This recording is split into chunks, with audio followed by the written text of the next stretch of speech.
Bismillah. Assalamualaikum warahmatullahi wabarakatuh. Alhamdulillahirabbil alamin. Asyhadu an la ilaha illallah wahdahu la syarikalah wa asyhadu anna Muhammadan abduhu wa rasuluh. Allahumma fasalli wa sallim ala Muhammad wa ala alihi wa ashabihi ajma'in. Allahumma arhamna wa ahlana bil Qur'an. Allahumma akrimna wa ahlana bil Qur'an. Qala Allah Ta'ala fil Qur'anil Karim, a'udzu billahi minasy syaithanir rajim. Bismillahirrahmanirrahim. Fadzakir inna fa'atiz zikrah. Wa fil ayatil ukhra fadzakir innama anta muzakkir. Shadaqallahul azim. Pertama surat Al-A'la ayat yang ke-9, kemudian surat Al-Ghashiyah ayat yang ke-21. Terjemahannya, berilah peringatan, karena di dalam peringatan itu ada manfaatnya. Berilah peringatan karena tugasmu, wahai Muhammad, adalah memberi peringatan. Pertama surat Al-A'la ayat yang ke-9, kemudian surat Al-Ghashiyah ayat yang ke-21. Bapak Ibu yang dimuliakan, dua surat ini surat yang paling sering dibaca setelah surat Al-Fatihah. Kalau surat Al-Fatihah sekurang-kurangnya 17 kali sehari semalam di waktu sholat.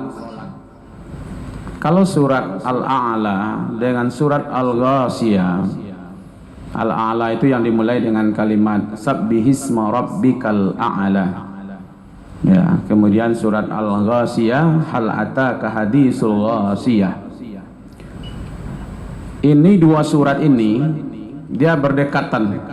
Surat Al-A'la dulu, setelah itu baru surat Al-Ghashiyah. Surat ini disyariatkan membacanya setiap Jumat, ya, yaitu sholat Jumat. Rakaat pertama surat Al-A'la, rakaat kedua surat Al-Ghashiyah.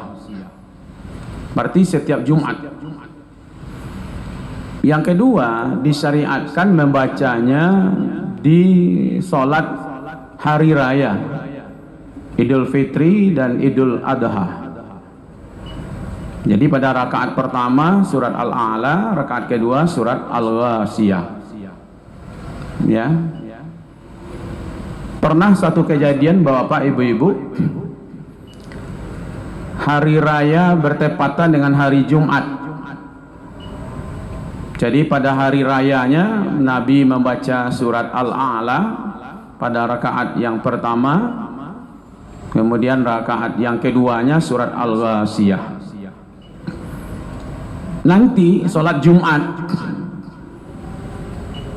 Jumatnya kembali Nabi membaca surat Al-A'la pada rakaat pertama dan surat Al-Ghashiyah pada rakaat yang kedua. Kalau kita dalami lagi, surat Al-A'la ini khusus itu disyariatkan membacanya setiap malam, yaitu di waktu sholat witir. Nabi biasanya sholat witir itu yang paling sering 3. Pernah 1 rakaat, pernah 5 rakaat, tapi yang paling sering adalah 3. Nah, kalau sholat witirnya 3, rakaat pertama surat Al-A'la, yang kedua adalah surat Al-Kafirun, yang ketiga adalah surat Al-Ikhlas. Bapak Ibu jemaah zuhur, saya ingin katakan begini,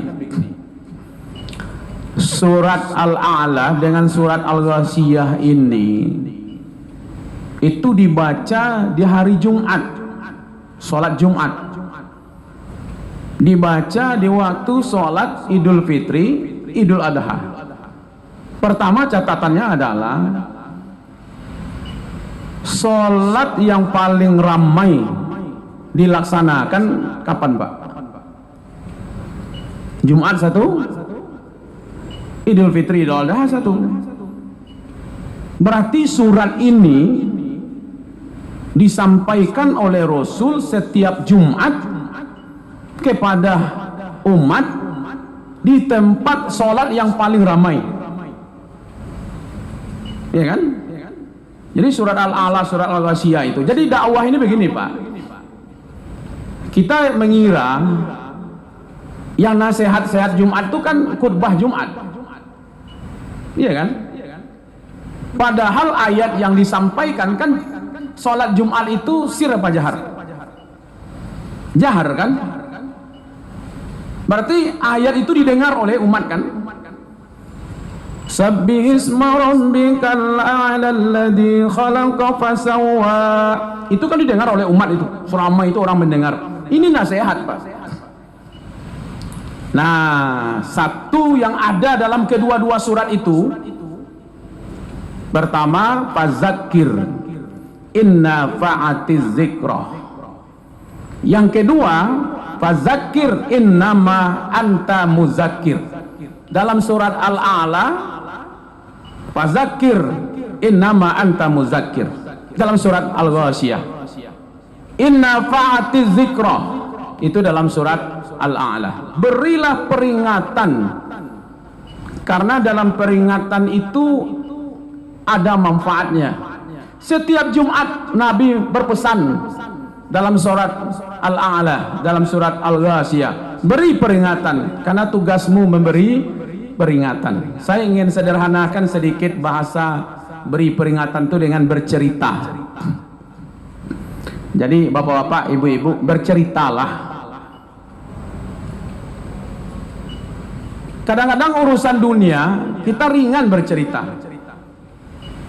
mau didengar orang, mau diikuti orang, mau tidak, pokoknya kita cerita aja Pak.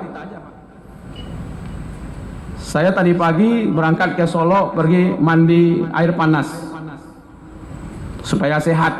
Itu kan cerita Pak.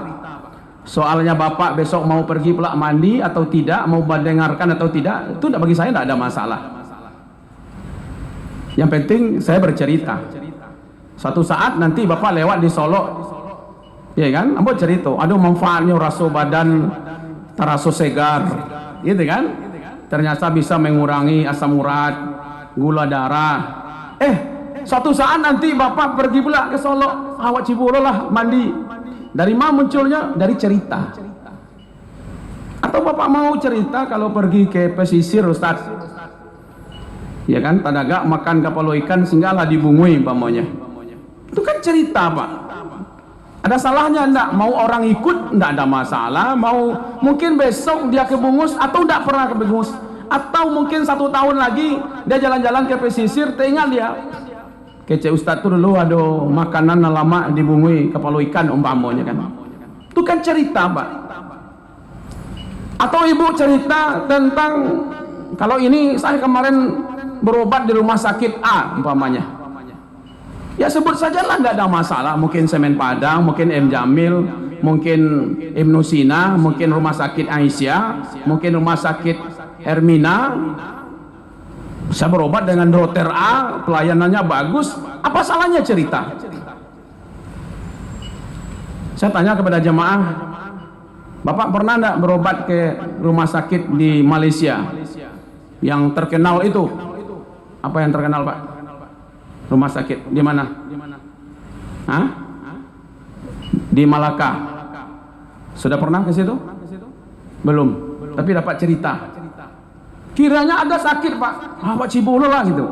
Dari cerita-cerita yang sebelumnya, ya kan? Akhirnya orang mau mencoba. Saya pernah ke rumah sakit itu Pak, ya, menengok teman di Malaysia.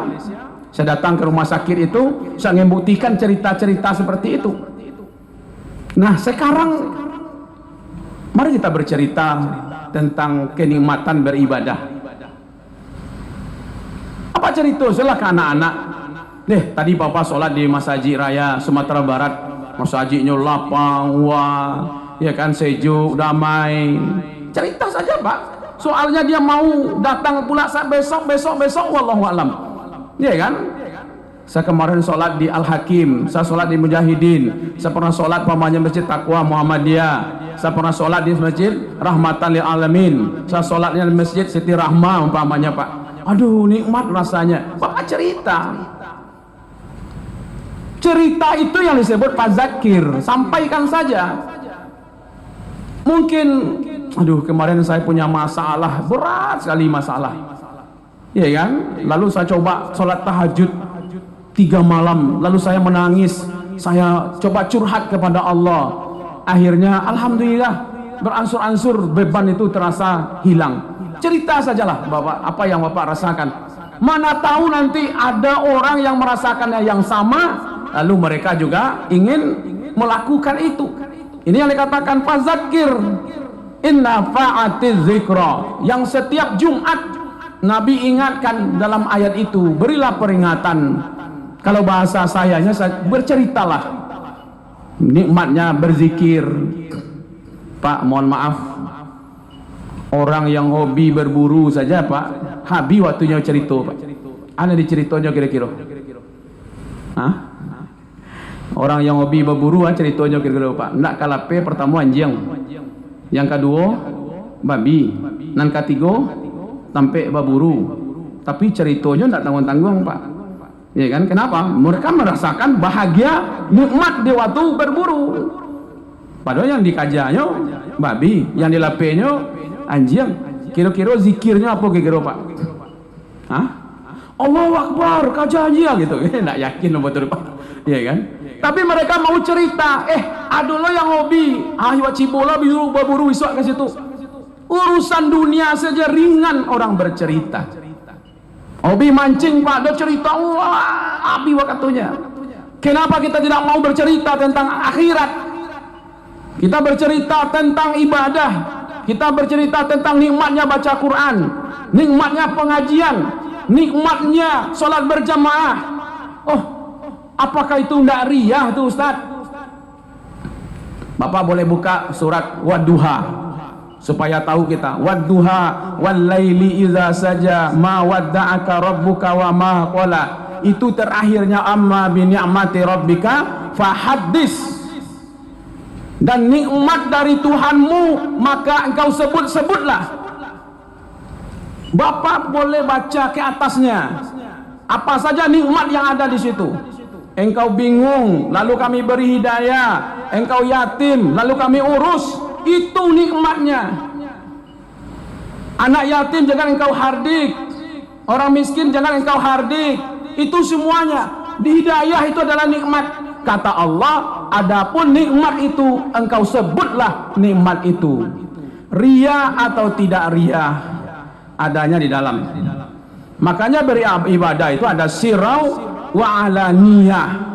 Ada yang sembunyi-sembunyi, ada yang terang-terangan. Kenapa Bapak tidak mau cerita kepada anak bagaimana nikmatnya sholat berjamaah, bagaimana nikmatnya mentadaburi Al-Quran, bagaimana nikmatnya berzikir, ya kan? Satu saat orang lain akan mengikuti. Oh, mereka diajak dakwah ke masjid, cerita, Allah nikmat saja seorang Pak, diajaknya ke masjid, Allah biar-biar salah Pak, entah apa yang dilabian dah jale Pak, ya kan? Tapi yang jelas Bapak Ibu yang dimuliakan, hari ini mungkin tidak bermanfaat, minggu depan mungkin tidak bermanfaat apa yang kita ceritakan, tapi setahun 2 tahun yang akan datang ada manfaatnya bagi orang lain. Maka itu berceritalah tentang agama, berceritalah tentang ibadah, bagaimana nikmatnya bersama Allah. Insya Allah mudah-mudahan orang-orang pun akan mengikuti dan merasakan apa yang kita rasakan. Terima kasih. Wassalamualaikum warahmatullahi wabarakatuh. Allahu Akbar, Allahu Akbar. Asyhadu an la ilaha illallah. Asyhadu anna Muhammadar Rasulullah. حي على الصلاة حي على الفلاح قد قامت الصلاة قد قامت الصلاة الله أكبر الله أكبر لا